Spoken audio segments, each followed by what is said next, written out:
Hello, my name is Bobby Allen. Today is February 18th, and I'm going to, at minimum, read this grievance report that was sent on the 17th to the VA person. My camera is set. But anyway, this stuff is bigger than what can be put in writing, really easy. So, here, this is a grievance against the Serenity House, which was a homeless shelter it is a homeless shelter, but it's a house that I was staying at since November 17th. And this is my second grievance, and the response to the first grievance was minimal, to say the least. And I have no idea what the actual outcome of that was, and the outcome was nothing. That was actual action on the ground, because one of the things that was mentioned then is verbal threats don't matter. They only care when the verbal threats become physical violence. That's why I had to escape on Sunday, the 15th of February. Excuse me. So here, this is explaining here. So on February 14th, a roommate named Randy flooded our room in an attempt to clean up a biological hazardous waste spill. Basically, he pooped all over the house, all over the room. I don't know, he pooped all over the bathroom and mopped it all over the room, and it stank up the whole room. And that is a biological hazardous waste, so that's why I moved it. So I requested to be moved.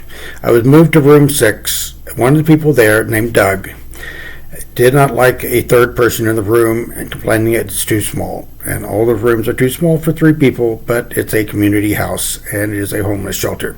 But anyway, this Doug is the same person that's involved in a confrontation with the person that was threatening me in December. And it's captured on a video the exact Saturday. I do not know because time runs together. But it was between 9:15 and 9:45 on a Saturday morning when Doug and the person involved in my first grievance got into a ruckus. Who knows? There was a fist thrown, Doug blocked, and that's as far as it went. And then later, the person that was involved in my grievance was involved in violence with someone else, and they were kicked out of the house, leaving Doug behind. And then so we'll read that. So, complaining it was too small. Then he made a point to let me know that his TV was on 24 hours a day, and I had to sleep with my back to him or pay him $5 to watch his TV. Then the next day, whenever I was moving out, he said, "Oh, I was just joking." And how is that a just joking joke? You can't watch my TV. If you watch my TV, you're paying me $5. When you're that big and that scary, and you've already been involved in other ruckuses, and you've made a threatening atmosphere, and then your environment of not wanting me there in the first place, and other things. And separately, there were other people's property in the dresser, and that includes prescription medicine. And I reported that to the Serenity House. So as you can see, this grievance is bigger than just threats of violence. It is also neglect by the Serenity House, because when somebody leaves the prescription drugs behind for others to pick up, and prescription drugs are supposed to be administered by the Serenity House and not allowed on your person, according to some rules, that is that. But anyway, so there was a third party's drugs in the medicine cabinet in room 6. Who knows if they are still there? I suspect that they are, because they do not care. And because they do not care, that's a health hazard and a risk for everybody there. And apparently everybody there are veterans, so that is a risk to veterans. And then there is that. So there's that. February 15th, after lunch, I was making my bed.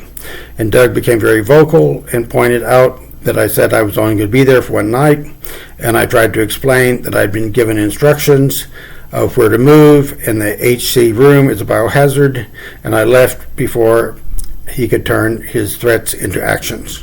So basically, I was told I would only be there one night by somebody that was there, the officials, and then that turned out not to be the true statement, because they hadn't actually done everything. And so then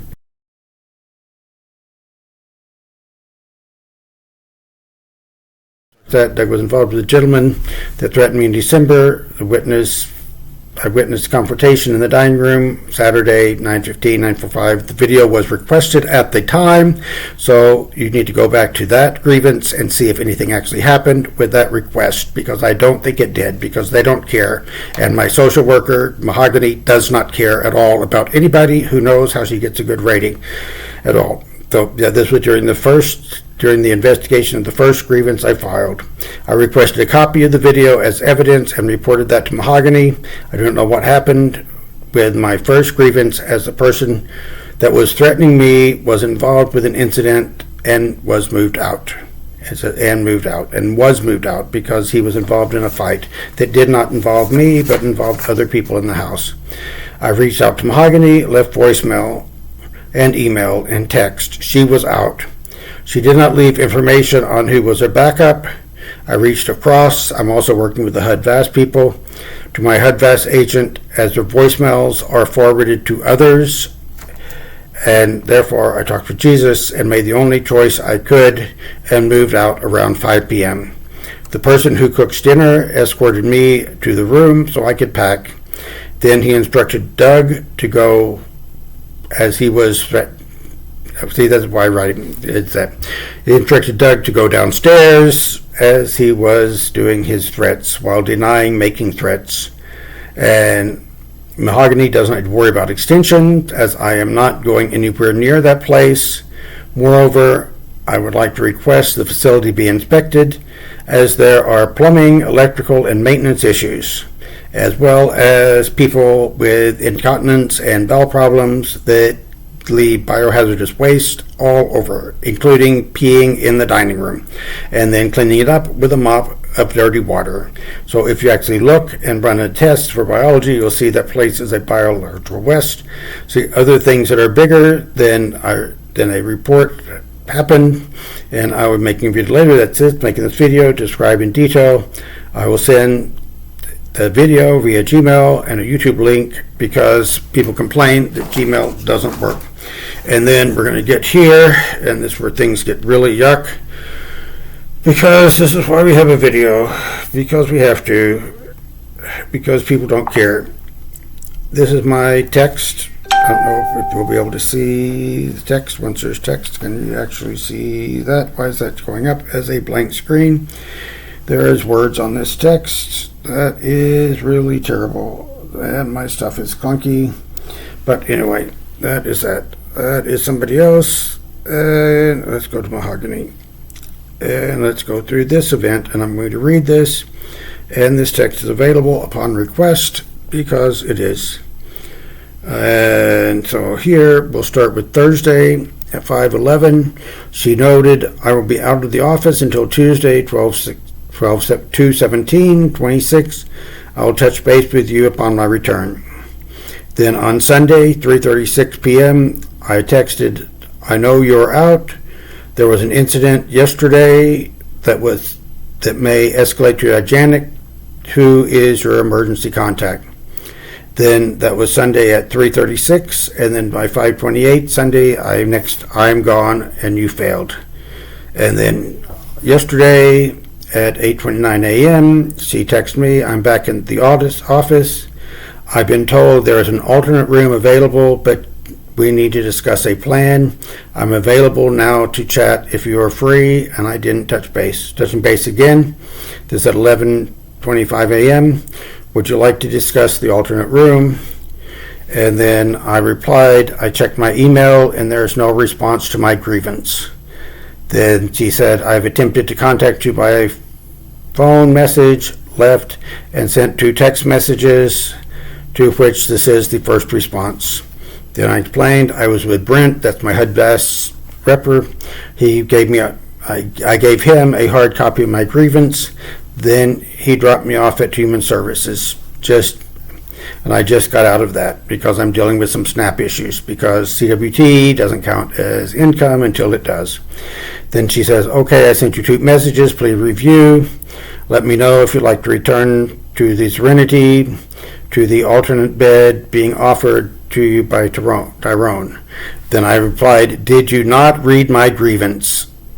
In your tone, I sent you a message on Sunday. I am gone. You failed, meaning you did not have a successful transition. Then she replied, okay, I will complete your discharge effective this day. Then at least you don't have to file, and I replied, at least you don't have to file an extension as I left on the 15th. And do I need the actual grievance form? I could not find one online, and used the one that I had in December. That grievance also needs a follow-up. I left on Sunday, not this day. Then she said the grievance was submitted to the House staff, and I'll submit it to our supervisor upon her return. Who knows when her supervisor is going to return. They attempted a remedy by moving you to another space, but you are declining this. Then I said they did not address the verbal threats and the biohazard of people peeing themselves in the dining room. They did not change after the grievance in December. They allow threats, and they state plainly they only act when the threats become physical. Then it said the House staff are addressing, and again I'll pass on to our staff upon her return. I was working with Brent to get an apartment as fast as possible. Homeless means high urgency.